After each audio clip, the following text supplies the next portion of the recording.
ఎప్పుడెప్పుడని ఎదురు చూస్తున్న గ్రామ పంచాయతీ ఎన్నికల ప్రక్రియ ప్రారంభమైంది. తొలి విడత నామినేషన్ల ప్రక్రియతో మహబూబ్ నగర్ జిల్లాలోని అన్ని గ్రామాల్లో ఎన్నికల జోష్ కనిపిస్తోంది.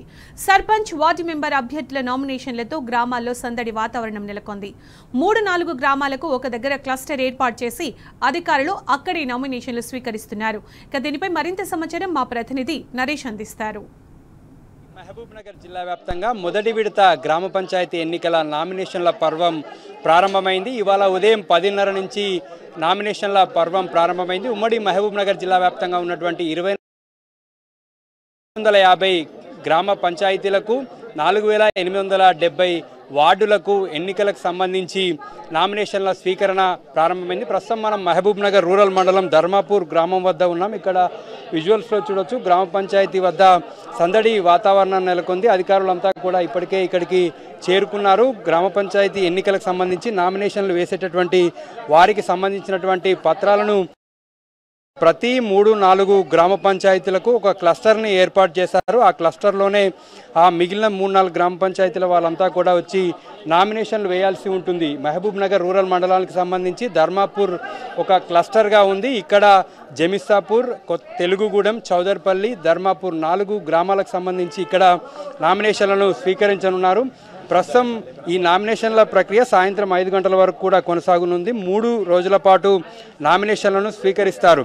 అనంతరం నామినేషన్లకు సంబంధించి స్క్రూటినీ ఉంటుంది. స్క్రూటినీ తర్వాత వినతుల స్వీకరణ తర్వాత అప్పీళ్ల పరిష్కారం ఉంటుంది.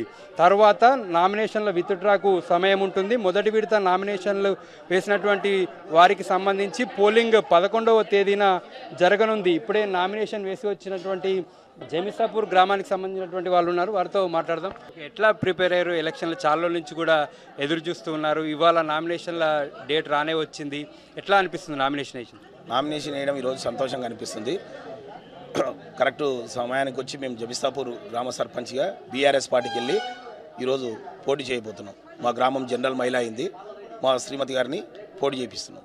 వేసినటువంటి వారంతా కూడా తమ ఆనందాన్ని వ్యక్తం చేస్తూ ఉన్నారు. ధర్మాపూర్ గ్రామ పంచాయతీ కార్యాలయంలో క్లస్టర్ను ఏర్పాటు చేశారు. ఈ క్లస్టర్లో 4 గ్రామాలకు సంబంధించినటువంటి ఈ నామినేషన్ల స్వీకరణ ఇక్కడ జరుగుతుంది. సర్పంచ్ కావచ్చు, వార్డు మెంబరు అభ్యర్థులంతా కూడా ఇక్కడికి వచ్చి నామినేషన్లు ఇవ్వాల్సి ఉంటుంది. ఈ నామినేషన్లకు సంబంధించి అభ్యర్థులకు ఎటువంటి పత్రాలు తీసుకురావాలనే అంశం మనతో పాటు మాట్లాడడానికి ఎంపీడీఓ గారు ఉన్నారు. మేడం, ఏ పత్రాలు తీసుకురావాల్సి ఉంటుంది? కొత్తగా ఇప్పుడు అభ్యర్థులు వస్తూ ఉంటారు, వారికి ఏమేమి సూచనలు ఇస్తారు? వారు ఏమేమి పత్రాలు తీసుకురావాల్సి ఉంటుంది ఏంటి అనే దాని మీద ఏం చెప్తారు? నామినేషన్ ఇవ్వడానికి వస్తే ఫస్ట్ వాళ్ళకు నామినేషన్ ఫామ్ ఇస్తాము, తర్వాత అఫిడవిట్ ఇస్తాము, తర్వాత వాళ్ళకి ఎన్నికల్లో పోటీ చేయడానికి ఎంత వ్యయము ఎంత అనేది ఆ ఖర్చుల వివరాలు కూడా వాళ్ళకి ఇస్తాము. తర్వాత ఖర్చు చేసిన తర్వాత వాళ్ళు అఫిడవిట్ సబ్మిట్ మొత్తం టోటల్ లెక్కలు సబ్మిట్ చేయడానికి ఒక ఫామ్ ఇస్తాము. తర్వాత వాళ్ళు బీసీ, ఎస్సీ, ఎస్టీ అయితే వాళ్ళు కంపల్సరీ కుల ధృవీకరణ పత్రం పెట్టాలి. తర్వాత ఓసీ సర్పంచ్ అయితే వాళ్ళకి డిపాజిట్ 2,000 ఇవ్వాలని చెప్తున్నాము. ఎస్సీ, ఎస్టీ, బీసీ అభ్యర్థులు అయితే 1,000 రూపాయలు ఇవ్వాలి. తర్వాత వార్డ్ మెంబరు ఓసీ అయితే 500, ఎస్సీ, ఎస్టీ అయితే 250. సర్పంచు, వార్డ్ మెంబరు ఎవరైనా సరే ఇప్పుడు వచ్చిన సెకండ్ ఆర్డినరీ ఎలక్షన్స్ ప్రకారము ఏమైంది అంటే అవి కాకుండా కొత్త అకౌంట్ ఓపెన్ చేసి 30 తారీఖు నాడు స్క్రూటినీ ఉంటుంది కాబట్టి స్క్రూటినీ లోపల అకౌంట్ను మాకు అప్పచెప్పాలి. వాళ్ళు ఏదైతే ఖర్చు పెడతారో 5,000 జనాభా కంటే మించి ఉంటే 2,50,000 ఖర్చు పెట్టాలి. 5,000 కంటే తక్కువ ఉంటే 1,50,000 ఖర్చు పెట్టాలి. ఆ 1,50,000 కొత్త అకౌంట్ ఓపెన్ చేసిన తర్వాత వాళ్ళ అకౌంట్లో వేసి ఆ అకౌంట్ ద్వారానే వాళ్ళు ఖర్చు పెట్టాలని చెప్పడం జరిగింది. తర్వాత వార్డ్ మెంబర్ అయితే 5,000 కంటే మించి ఉంటే 50,000, 5,000 కంటే తక్కువ ఉంటే 30,000. ఆ విధంగా ప్రతి ఒక్కరు కూడా ఖర్చు పెట్టాలని వాళ్ళకు చెప్తున్నాము. నామినేషన్ పత్రాలు ఎప్పుడైతే స్వీకరించిన తర్వాత మనం టీ పోల్లో ఆన్లైన్లో ఈరోజు ఈవినింగ్ 5 వరకు వచ్చినవన్నీ కూడా టీ పోల్లో మేము ఆన్లైన్లో చేసేస్తాం.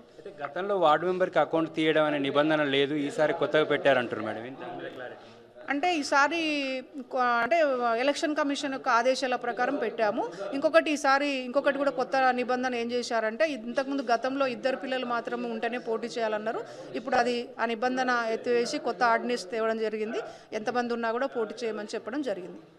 ఉమ్మడి జిల్లాలో ఇవాళ రేపు ఎల్లుండి 3 రోజుల పాటు కూడా నామినేషన్ల పర్వం కొనసాగనుంది. దీనికి సంబంధించి అధికారులంతా కూడా ఇప్పటికే ఆయా క్లస్టర్లకు చేరుకున్నారు. ఎంపీడీఓ ఇక్కడ క్లస్టర్కి సంబంధించి రిటర్నింగ్ ఆఫీసర్గా ఉంటారు. ఆమె వచ్చినటువంటి నామినేషన్లను పరిశీలిస్తారు. కొన్ని యాడ్ చేయడం జరిగింది. దీనికి సంబంధించి సర్పంచ్ అభ్యర్థులంతా కూడా కొత్త అకౌంట్ను తీసుకోవాలి, వార్డు మెంబర్లు కూడా కొత్త అకౌంట్ను తీసుకోవాలి. దీనికి సంబంధించి 30వ తేదీ స్క్రూటినీ లోపు ఈ నామినేషన్ ఎవరైతే దాఖలు చేస్తారో వారు ఆ పత్రాలన్నింటినీ ఏవేవైతే ఎన్నికల సంఘం సూచించిందో ఆ పత్రాలన్నింటినీ కూడా 30వ తారీఖు స్క్రూటినీ లోపు తీసుకొని ఇవ్వాలని చెప్పి అధికారులు చెప్తున్నారు. మొత్తం మీద గ్రామ పంచాయతీ ఎన్నికలతోటి గ్రామ పంచాయతీల దగ్గర మొత్తం కూడా సందడి వాతావరణం నెలకొంది. విడల్ శంకర్తో నరేష్, టీ న్యూస్, మహబూబ్ నగర్ జిల్లా.